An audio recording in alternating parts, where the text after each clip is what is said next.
Assalamualaikum warahmatullahi wabarakatuh. Bismillahirrahmanirrahim.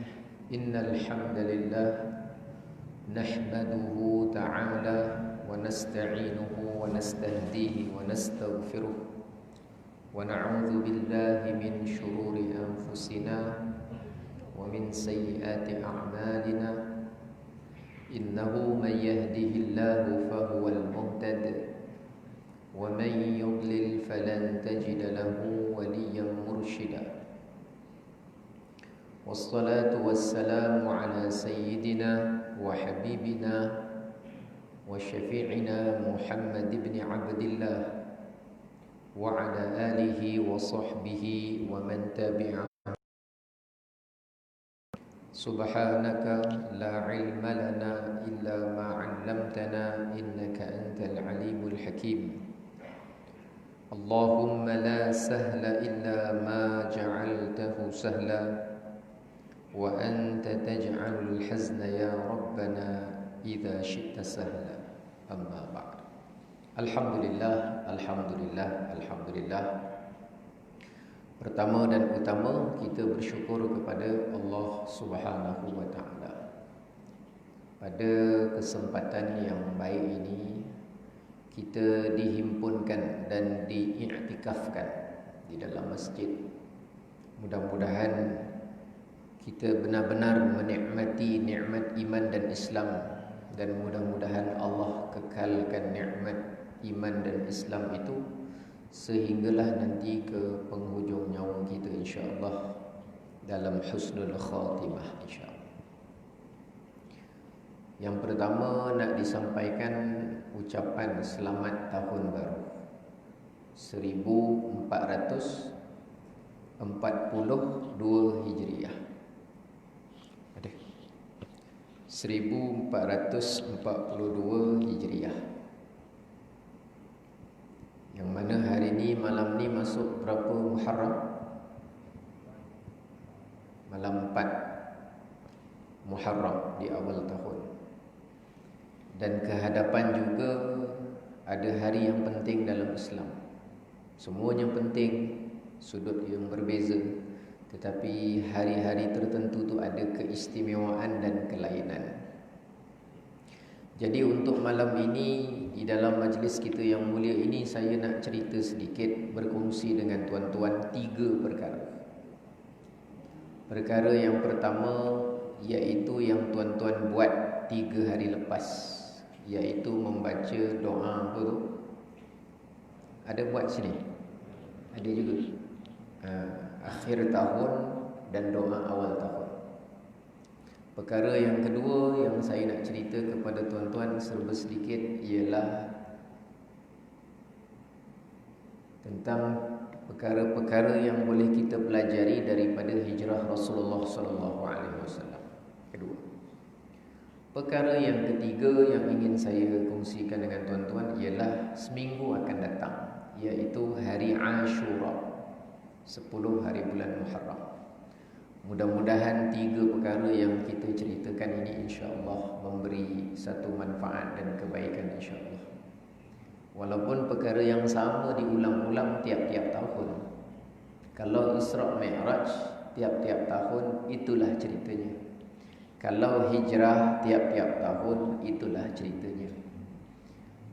Walaupun dia diulang perkara yang sama tiap tahun, tetapi perkara urusan agama ni, bila diberikan ulangan dan peringatan demi peringatan, dia tetap bermanfaat. Wa dzakkir fa inna dzikra tanfa'ul mu'minin. Dan berikanlah peringatan, kerana peringatan itu bermanfaat untuk orang beriman. Walaupun dah cakap, walaupun dah tahu, tetapi peringatan demi peringatan memberi manfaat kepada orang beriman. Sebab itu tak ada orang boleh cakap, benda ni saya dah tahu dah, benda ni saya dah dengar 10 kali dah. Dalam urusan agama, dia bukan sekadar dengar dan tahu. Dulu ada seorang khatib. Maknanya khatib ni apa? Apa nak terjemah bahasa Melayu yang Khatib ni apa? Yang menyampaikan khutbah. Kita panggil apa? Khatib. Dulu ada kisah satu orang khatib, orang Arab dari negeri Yaman. Dia ni imam masjid. Cuma dia ni ada giliran dengan kawan dia. Jadi dia ni bertugas selang 1 minggu naik khutbah Jumaat. Jadi minggu ni dia, minggu depan kawan dia, minggu selanjutnya dia, minggu depan kawan dia. Cuma dia ni uniknya ialah selang 2 minggu kalau dia khutbah, tajuk dia sama. Minggu ni dia naik tajuk lah, contohlah tajuk cerita tentang pentingnya menjaga kebersihan, contoh. Kemudian nanti minggu depan kawan dia bertugas cerita khutbah lain. Nanti bila giliran dia, minggu selanjutnya kebersihan. Nanti minggu depan orang lain, minggu yang dia kebersihan. Dia ulang-ulang sampai makmum, belum dia cakap makmum dah tahu apa dia nak cakap dah. Sebab bendanya dia diulang-ulang, khutbah yang sama. Akhirnya makmum lepas sembahyang Jumaat, makmum tanya kepada imam. Makmum tanya imam, ini khutbah ni kan dah baca minggu lepas, minggu yang sebelum. Kenapa diulang-ulang benda yang sama? Sama sebiji, semua sama, tak ada ubah. Lalu dia kata, aku ini bercadang nak tukar tajuk yang lain, tapi menunggu bila jemaah nak mengamalkan apa yang aku cakap.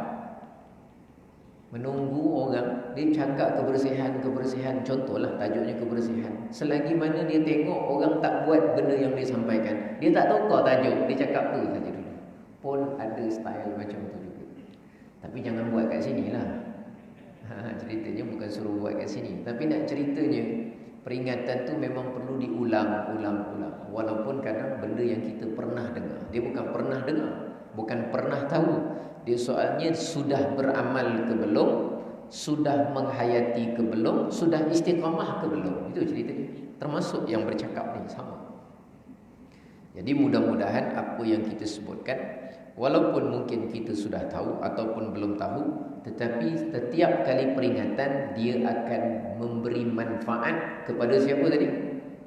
Orang yang beriman. Maknanya orang beriman akan dapat manfaat daripada peringatan yang diulang-ulang. Jadi orang yang dia dengar berulang-ulang kali, dia rasa seronok, dia rasa penting, dia rasa ambil berat. Ada tanda-tanda dia tu orang beriman, sebab sedang bermanfaat untuk dia. Ini kan peringatan bermanfaat kepada orang beriman. Orang beriman akan terasa manfaat daripada peringatan yang berulang-ulang, kata ulama. Maknanya pemahaman terbalik dia macam tu. Jadi kalau kita ada rasa, benda ni dah dengar, tapi kali ni lainlah rasa dia, ataupun baguslah ingatkan semula. Kalau kita ada merasakan sedemikian, mudah-mudahan itu sebagai tanda adanya dan mantapnya iman kita kepada Allah Subhanahu wa taala. Itu kalau dalam bahasa Arab disebut mafhum mukhalafah, pemahaman terbalik daripada konteks tadi. Baik tuan-tuan yang dirahmati oleh Allah. Yang pertama, doa akhir tahun, awal tahun. Secara umum kita ini digalakkan untuk berdoa, itu secara umum. Yang kedua, doa tidak mesti teksnya diambil dari hadis Rasulullah sallallahu alaihi wasallam. Kerana ada satu hamba Allah nak jadi cerita. Dia punya percakapan dia macam ni. Dia tengok buku yang ada dekat masjid tu, wirid dan doa tu. Dia tanya, ini doa ni doa tu? Lalu ada seorang hamba Allah jawab, ini doa akhir tahun dengan doa masuk awal tahun. Dia tanya lagi, ini doa ni, dia punya teks doa ni ada ke daripada hadis Nabi? Lalu yang menjawab tu cakap, tak ada, dia tak ada dalam hadis, cuma ni ulama yang susun. Lalu dia pun jawab, saya ni kalau doa bukan daripada hadis, saya tak baca. Kalau doa bukan daripada hadis, dia kata saya tak baca. Tak apa, saya tak nak baca, bukan daripada hadis. Secara zahir kan nampak macam bagus, nampak macam betul, benar. Iaitu dia kalau nak baca doa, dia nak daripada hadis. Kan seolah-olah nampak betul. Padahal cara fikir tu kan confirm salah. Doa ni tak semestinya daripada hadis. Yang pertama, contoh, tuan-tuan boleh ambil doa daripada Quran. Rabbana taqabbal minna innaka antas samiul alim. Itu doa diambil dari Quran. Nabi Ibrahim membaca selesai membina Kaabah, Rabbana taqabbal minna innaka antas samiul alim. Ataupun doa lain, ataupun zikir lain, la ilaha illa anta subhanaka inni kuntu minaz zalimin. Nabi apa tu? Nabi Yunus dalam 3 kegelapan. Itu kan dari Quran. Jadi kalau kita ambil doa macam orang sembahyang hajat, itu hajat berat tu. Hajat berat kerana dia terperangkap, tersekat, terbendung dalam 3 kegelapan. Gelapnya waktu malam, gelapnya dasar laut, gelapnya perut ikan.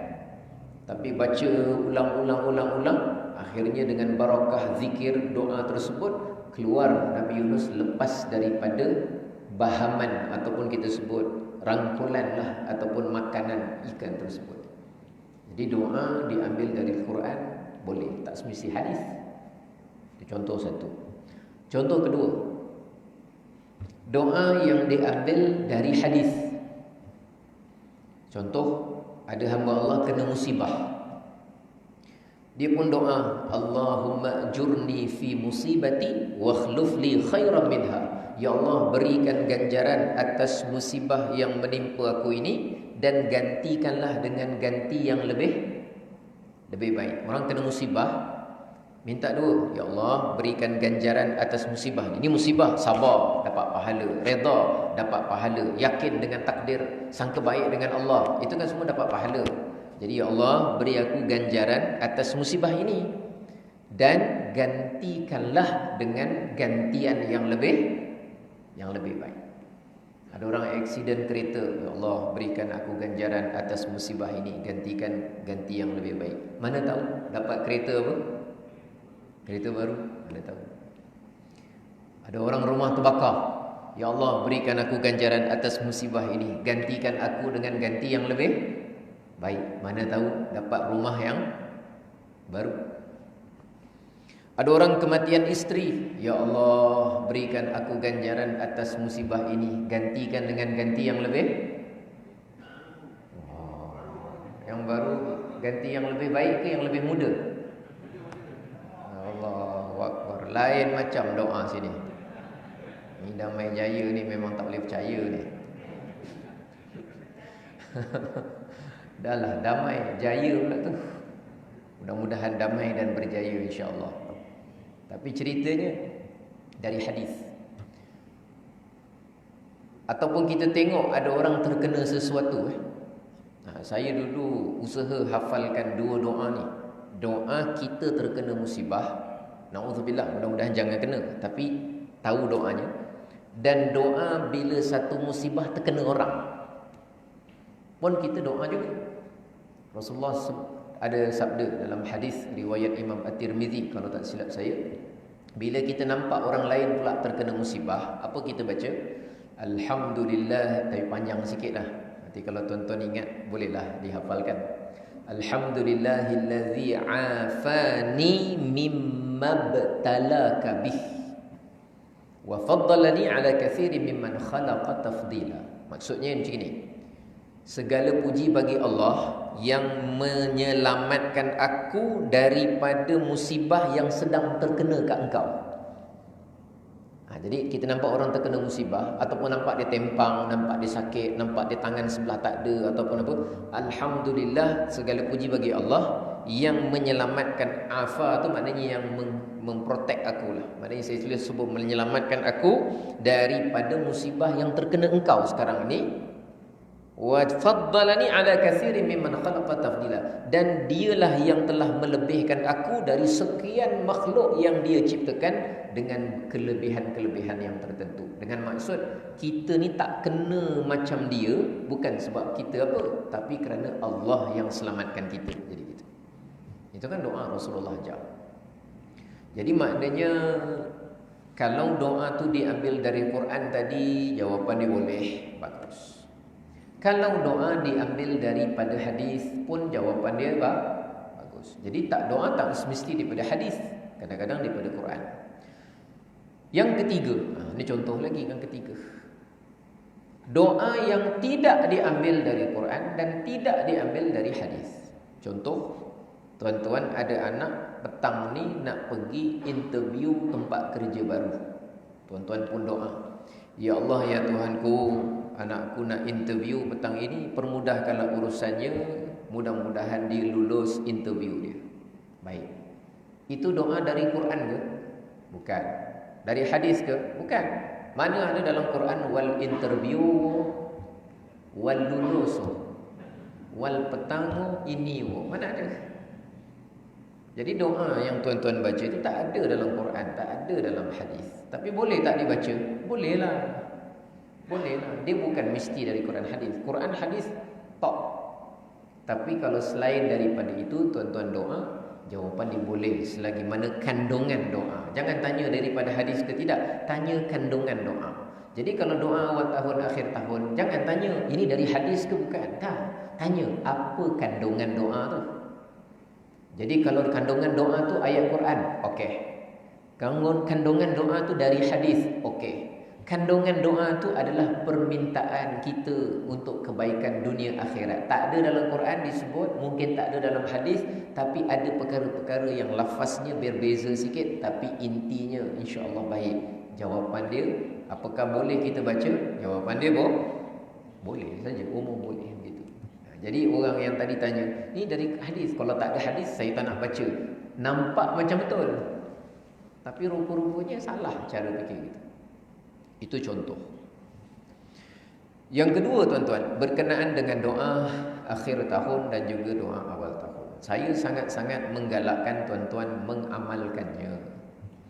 Kerana waktu tersebut, maknanya waktu akhir bulan dengan awal bulan. Akhir bulan tu bulan apa?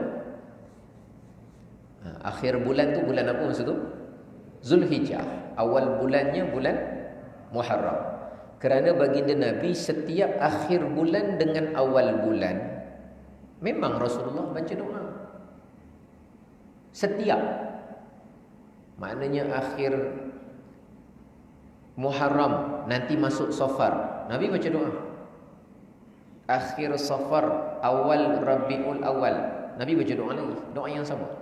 Akhir Rabiul Awal, Rabiul Akhir masuk. Akhir Rabiul Akhir masuk awal Jamadil Awal. Akhir Jamadil Awal masuk kepada awal Jamadil Akhir. Akhir Jamadil Akhir masuk kepada awal Jamal Abdillah. Tak, awal Rejab. Maknanya tiap-tiap bulan. Cuma mungkin ada orang dia tak buat tiap-tiap bulan. Mungkin kerana dia lupa, mungkin kerana dia alpa, mungkin kerana dia tak tahu. Dia tak tahu Rasulullah baca tiap-tiap bulan, dia tak tahu. Sedangkan riwayat bacaan tu 2-3 cara baca, lafaz baca tu. Dia tak tahu. Sama ada dia tak tahu ke, dia terlupa ke, dia terlepas pandang ke, dia tak ambil berat ke. Tapi untuk orang yang seperti ini, dia tidaklah berdosa kalau dia tidak baca doa tu pada tiap-tiap bulan. Cuma saya istilahkan rugi sajalah. Kerana itu termasuk dalam sunnah Rasulullah sallallahu alaihi wasallam. Nabi tiap-tiap bulan Rasulullah akan baca, Allahumma ahillahu alaina bil yumni wal iman was salamati wal islam rabbi wa rabbukallah. Ya Allah, masukkanlah, terbitkanlah anak bulan ini dengan keamanan dan keimanan. Penting dua-dua, aman dengan iman. Kita ni kalau ada iman tapi hidup tak aman, susah kita. Tapi kalau kita hidup aman tapi iman tercabut, langsung tak guna. Jadi aman dan iman dua-dua diminta. Masuk bulan baru ni mudah-mudahan 1 bulan aman dan iman. Yang kedua, selamat dan Islam. Yang ketiga, wahai anak bulan, Tuhan aku dan Tuhan kamu adalah Allah Subhanahu wa taala.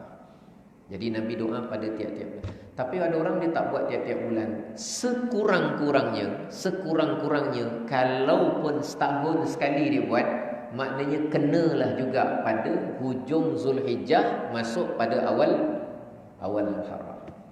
Sekurang-kurangnya ada sekali dia buat. Yang tak kena kalau kita menyalahkan pula orang yang membaca doa. Yang tu tak kena. Jadi saya kongsi, bukan terangkan. Saya kongsi ni ada 3 tujuan. Yang pertama, mudah-mudahan kalau kita buat, kita tu ikhlas lillahi ta'ala. Itu yang penting sekali, yang susah. Yang kedua, kalau kita buat, sekurang-kurangnya kita tahu kenapa kita buat.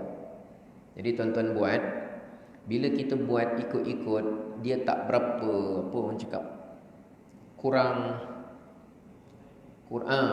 macam penghayatan tu kurang sungguh-sungguh. Tapi kalau tuan-tuan tahu kenapa, Rasulullah tiap-tiap akhir bulan, awal bulan, maknanya kita dah buat doa awal tahun, akhir tahun pun kita masih ada lagi rasa, aku ada kurang. Rasulullah tiap-tiap bulan doa macam tu, aku masih ada kurang. Jadi kita hadirkan perasaan tu dalam hati kita sendiri. Untuk kita kan namanya sekarang apa? Kita jaga kita. Kita jaga kita ni bukan COVID-19 je tuan-tuan. Tapi untuk urusan akhirat kita ni sama-sama lah tuan-tuan dengan saya macam itu. Itu tujuan dia. Yang kedua, supaya bila kita buat, kita faham. Bila kita faham, kita tak mesti tunggu pergi masjid baru baca doa awal tahun, akhir tahun. Kita tak tunggu. Maknanya kalau kita dekat sini, kita datang ke masjid. Tapi ada orang cakap dengan saya, Ustaz, saya masa maghrib tu saya dah musafir. Musafir ke mana? Musafir ke KL. Baguslah. Dahlah awak statusnya seorang yang musafir. Sambil musafir pun awak boleh baca doa. Tapi saya tak bawa Ustaz teksnya. Tak payah teks.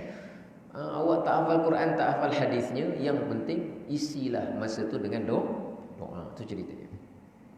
Yang ketiga, 3 tujuan. Pertama, kalau kita buat biar ikhlas. Yang kedua, biar tahu dengan jelas. Yang ketiga, mengekang pengaruh pemikiran yang kadang mengejek-ngejek orang yang baca doa akhir tahun, awal tahun. Kalau di internet ni sekarang banyak yang mengejek, yang merendahkan, yang memperli, ada yang macam mengutuk-ngutuk, sampai yang agak serius membidah-bidahkan, ada macam tu. Jadi kita ni, dahlah kita ni kurang berdoa. Lagi orang yang berdoa pula direndah-rendahkan, diejek-ejek, kan tak elok macam tu. Kita ni kurang doa. Buktinya satu, tak semua doa Nabi tu kita mampu hafal. Nabi banyak bacaan doanya, kita kurang. Kita kurang doa, kurang selawat, kurang zikir, kurang Quran, kurang solat. Lagi apa? Yang paling banyak kurang ajar. Itu je kita. Kelemahan kita banyak. Maksud saya kurang ajar tu maknanya kelemahan. Baik, tuan-tuan yang dirahmati oleh Allah. Jadi ceritanya doa dari Quran, hadis ataupun doa kandungan yang baik. Dan kata seorang sahabat Nabi SAW dalam satu asar di dalam riwayat yang diriwayatkan oleh Al-Imam At-Tabarani, tak silap saya, ada seorang sahabat Nabi namanya Abdullah bin Hisham. Kata dia, kana ashabu Rasulillah sallallahu alaihi wasallam yata'allamuna ad-du'a kama yata'allamuna al-Quran. Kata dia, sahabat Nabi bersungguh-sungguh belajar tentang doa, sama sungguh-sungguhnya macam dia belajar Quran. Jadi dia betul-betul berdoa macam serius belajar Quran. Belajar Quran, sahabat Nabi serius. Sebab tu dia tahu dekat mana diturunkan, kepada siapa diturunkan, kes apa terjadi ketika diturunkan, macam mana Nabi punya tafsir ketika diturunkan. Dia kan sungguh-sungguh dengan ayat Quran, tapi sama-sama sungguh dengan baca doa. Buktinya dia sambung cerita, idza dakhala alaihi musyahru awis sanatu, bila masuk saja bulan yang baru atau tahun yang baru, sebab disebut tahun yang baru, lalu ketika itu mereka akan baca, Allahumma adkhilhu alaina bil amni wal iman was salamati wal islam wa jiwari minasyaitan wa ridwani minar rahman. Ya Allah, masukkan anak bulan kepada kami ini dengan aman, iman, Islam, selamat, jauh daripada syaitan, dapat redha daripada Allah Subhanahu wa taala. 4 perkara diminta. Jadi kalau kita baca doa awal tahun, akhir tahun tu, saya seronoklah tengok.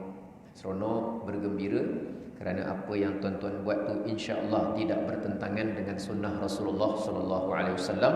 pada masa yang sama tidak bertentangan dengan sunnah para sahabat Nabi SAW. InsyaAllah ada banyak kebaikan syurga mudah-mudahan insyaAllah. Itu yang pertama berkenaan doa akhir tahun, awal tahun.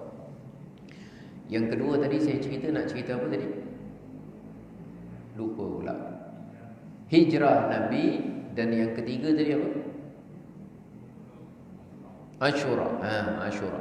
Sebab kita beberapa hari ke depan ni, tak silap saya 10 Muharram jatuh hari Sabtu kalau tak silap saya. Cabaran juga kan. Sabtu ada walimah sini. Wallahu a'lam. Sebab hari Ashura ni dua perkara lah kita fokus. Fokus kita yang pertama ialah puasa. Kalau siapa ada kemampuan, azam daripada sekarang, niat hari 10 Muharram nak puasa. Disebutkan dalam hadis Nabi sallallahu alaihi wasallam, lamma qadima an-nabiy sallallahu alaihi wasallam al-Madinah, fawajada al-yahuda yasumuna yawm Ashura. Ketika Nabi tiba di Madinah, Nabi nampak ramai orang Yahudi, Bani Israel dekat Madinah puasa 10 Muharram. 10 Muharram Yahudi puasa. Yahudi ada kat Madinah? Ada. Madinah, Khaybar. Ustaz, masa kat Mekah jarang dengar. Mekah banyak musyrikin Mekah.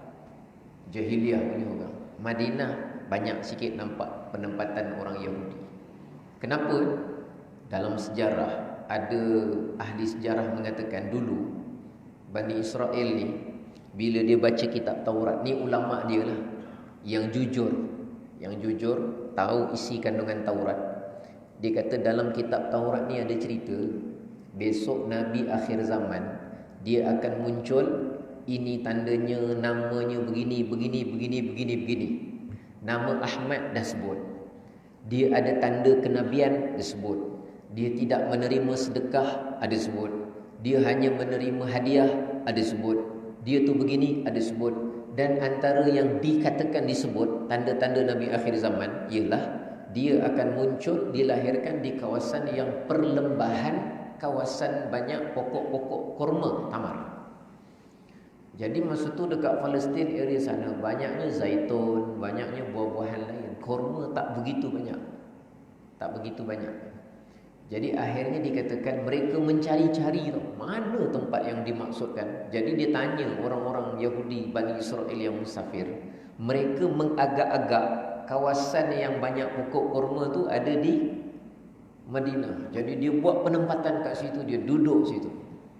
Tengok dia punya semangat dia. Dia nak kalau boleh Nabi akhir zaman tu daripada keturunan dia.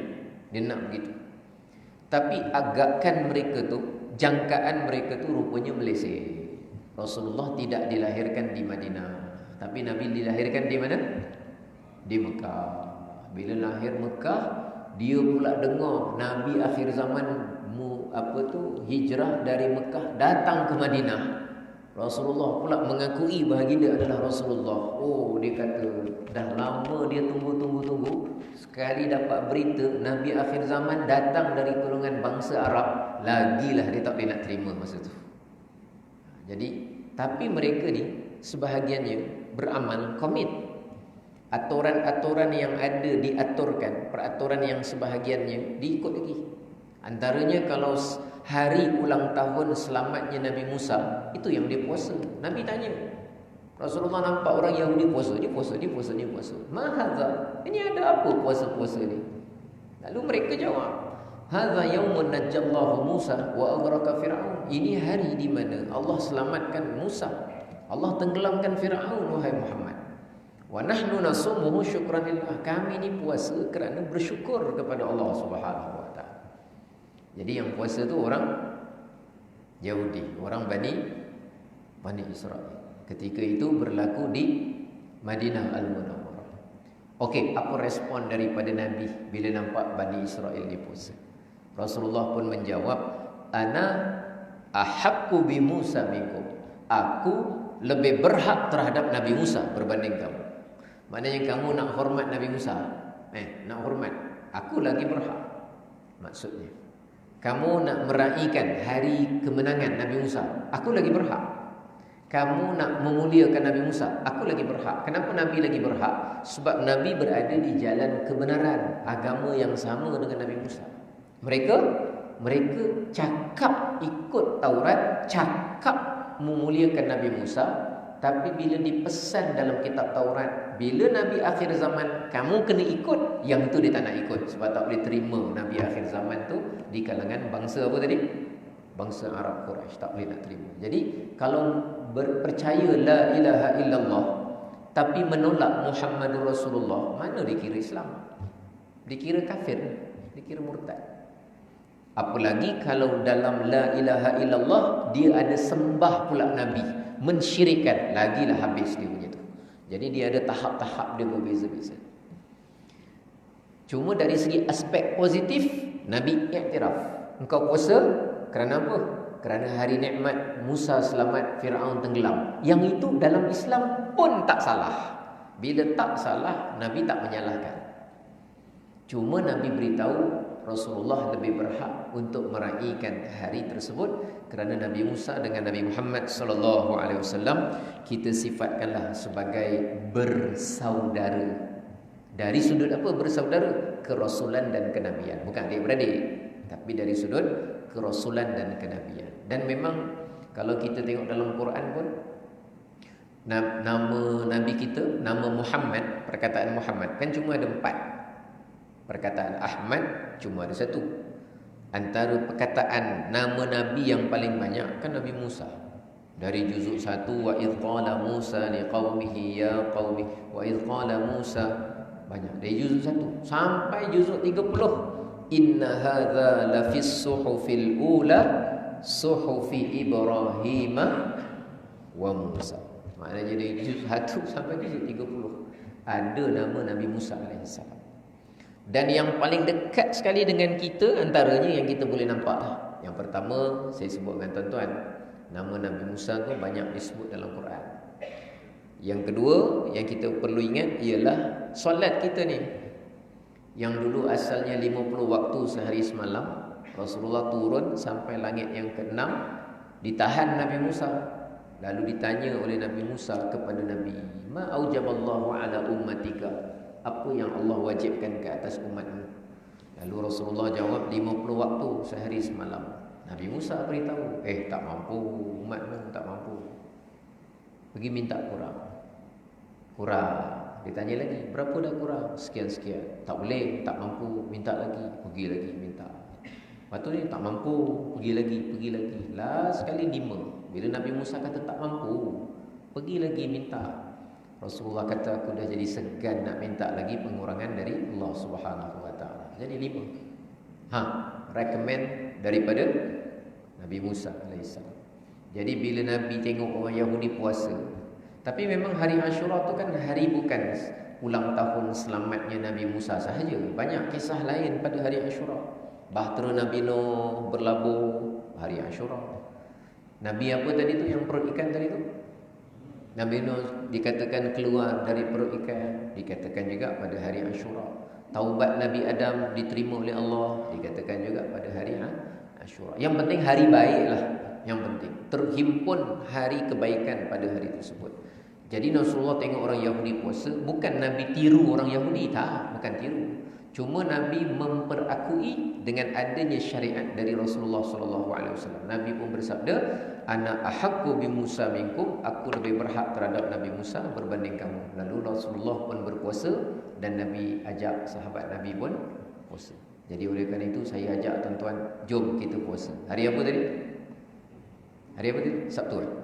Tuan-tuan tengok handphone mungkin tahu tarikh bila. Hari Sabtu pakat-pakat insya-Allah puasa. Itu yang pertama. Yang kedua, hari Ashura saya galakkan untuk diri saya juga belanja lebih sikit untuk ahli keluarga. Belanja lebih sikit untuk ahli keluarga, kaum kerabat, orang yang di bawah tanggungan kita. Sebagaimana ada satu riwayat Rasulullah bersabda, man wassa'a ala iyalihi yawma Ashura wassa'allahu alaihi sa'iras sanah.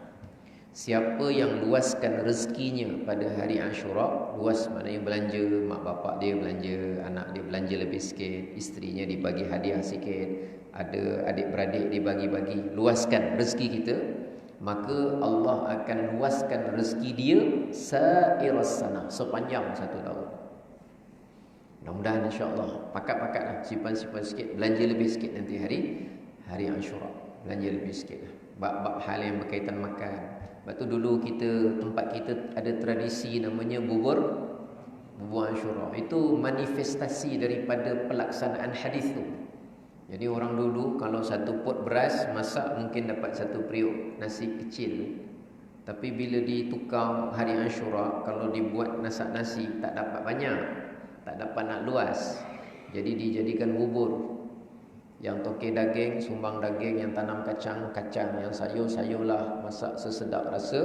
Kemudian diikat bungkus, diluaskan rezekinya, dihantar kepada orang ramai.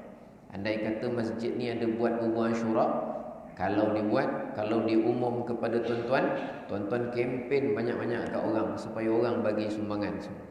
InsyaAllah bila diagihkan semula kepada orang ramai bubur tersebut, InsyaAllah mudah-mudahan murah rezeki satu tempat ni semua sekali. Mudah-mudahan insyaAllah. Jadi tujuan dia ialah luaskan rezeki.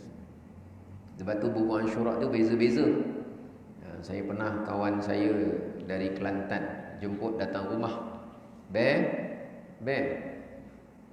Saya ingatkan dia panggil siapa sebab dia sebut Bear. Bear punya Abear. Saya ingat Bear tu beruang. Bear. Dia kata ada apa? Dia kata ajak datang rumah. Nak jamu makan bubur Ashura. Saya pun datang. Sekali dia dari hidang, saya kata ni apa ni? Dia kata bubur Ashura. Saya kata bubur. Macam tu kita tak pernah. Kita jakun selama ni duduk Johor aja. Bubur Ashura makan pakai sudu, tuang-tuang kuah gitu kan. Sekali tengok dia kerat, dia potong. Saya kata ni apa ni? Bubur Ashura. Bubur Ashura. Saya kata ni bukan bubur Ashura, ni lempeng Ashura namanya. Sebenarnya dia tak kira nak jadi lempeng ke, nak jadi cair ke, nak jadi pekat ke. Itu bukan urusan utama dia. Urusan utama dia tadi nak luaskan apa? Rezeki. Jadi mungkin bentuk bubur. Mungkin dekat negara lain dia tak ada bubur Ashura. Tak apalah. Tapi kalau kita ni boleh dapat laksanakan. Jadi orang yang faham, dia tak ada fikir, yalah memanglah nak buat bubur Ashura tu banyak kerja, nak masak, nak potong, nak apa. Tapi yang penting masa dia nak buat tu dia tahu kenapa dia buat, atas tujuan apa nak capai, iaitu nak beramal dengan hadis Rasulullah sallallahu alaihi wasallam. Kita beri laluan dulu pada azan Isya insya-Allah. Silakan.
La ilaha illallah. Sallallahu alaihi wasallam.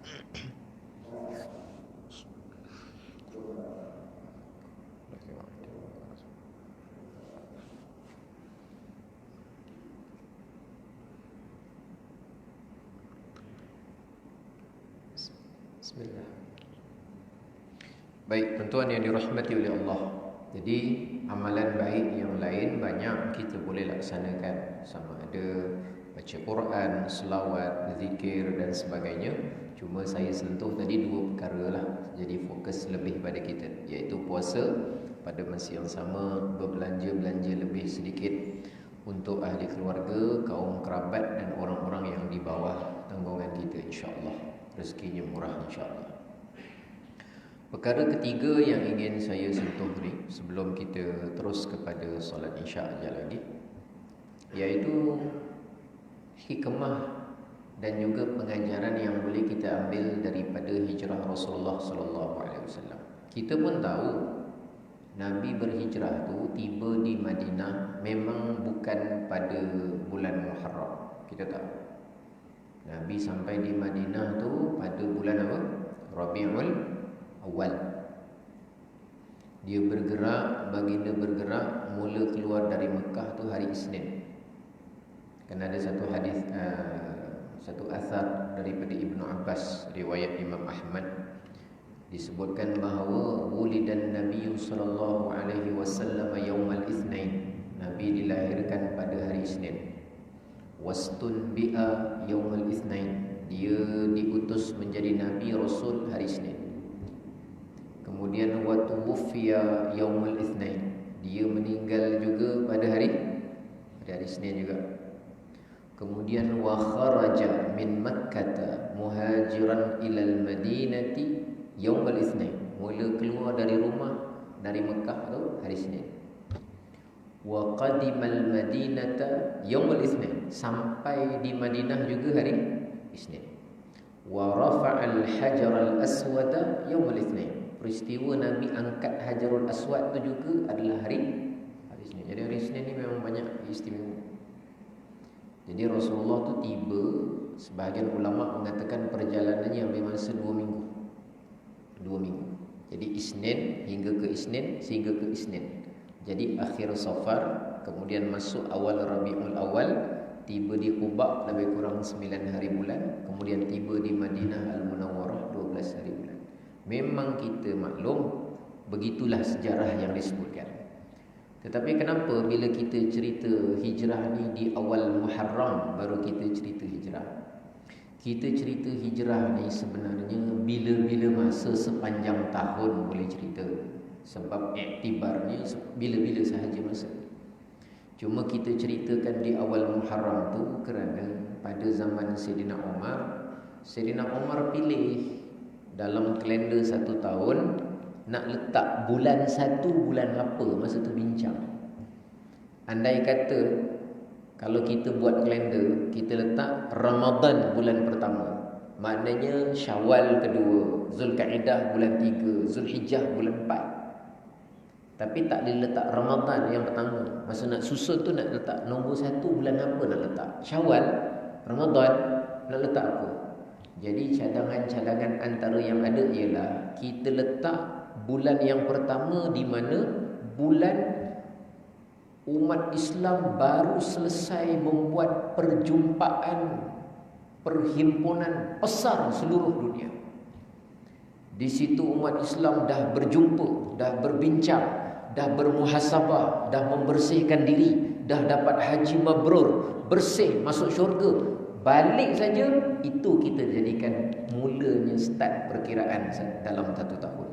Jadi akhirnya mereka setuju dan dah ditetapkan ialah bulan Zulhijjah, orang semua laksanakan haji, muktamar antarabangsa seluruh umat Islam seluruh dunia.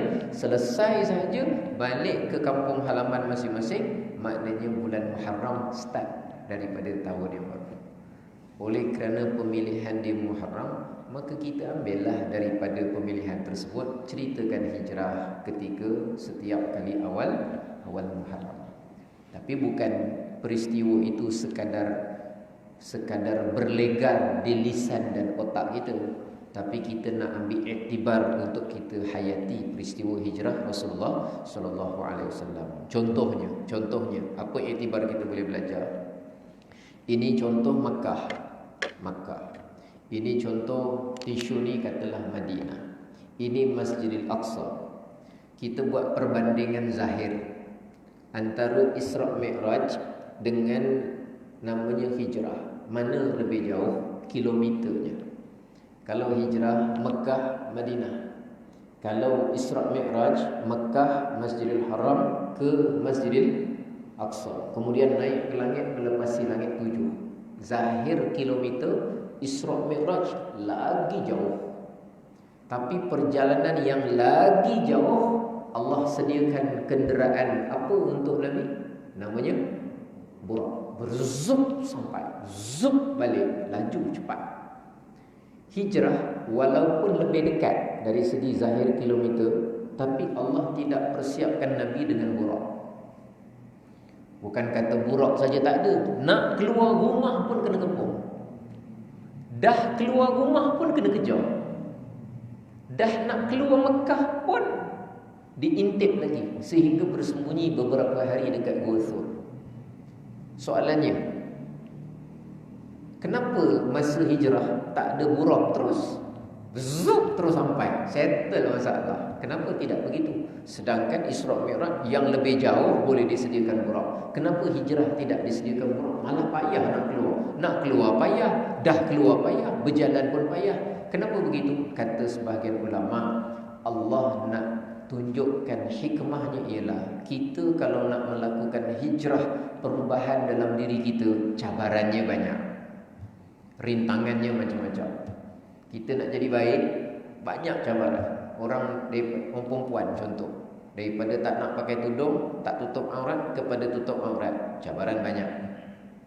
Orang lelaki nak ubah daripada sekian sikap kepada sekian sikap, mesti banyak cabaran. Nak tunjukkan betapa hijrah itu tidak mudah, sehingga diberikan cabaran yang begitu luar biasa kepada baginda Rasulullah sallallahu alaihi wasallam.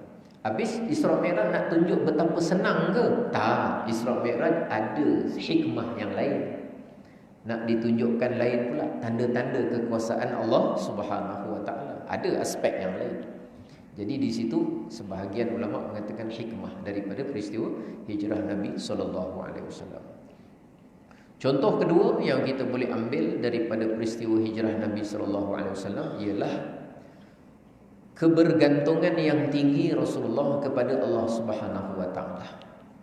Kebergantungan yang tinggi kepada Allah Subhanahu wa taala dalam setiap urusan baginda, bermula daripada keluar rumahnya sampailah kepada tiba ke Madinah Al-Munawwarah. Itu antara dua perkara besar dan hikmah besar yang dapat kita pelajari daripada peristiwa hijrah Rasulullah sallallahu alaihi wasallam. Jadi tuan-tuan yang dirahmati oleh Allah, itulah tiga perkara yang ingin saya sampaikan pada malam ini.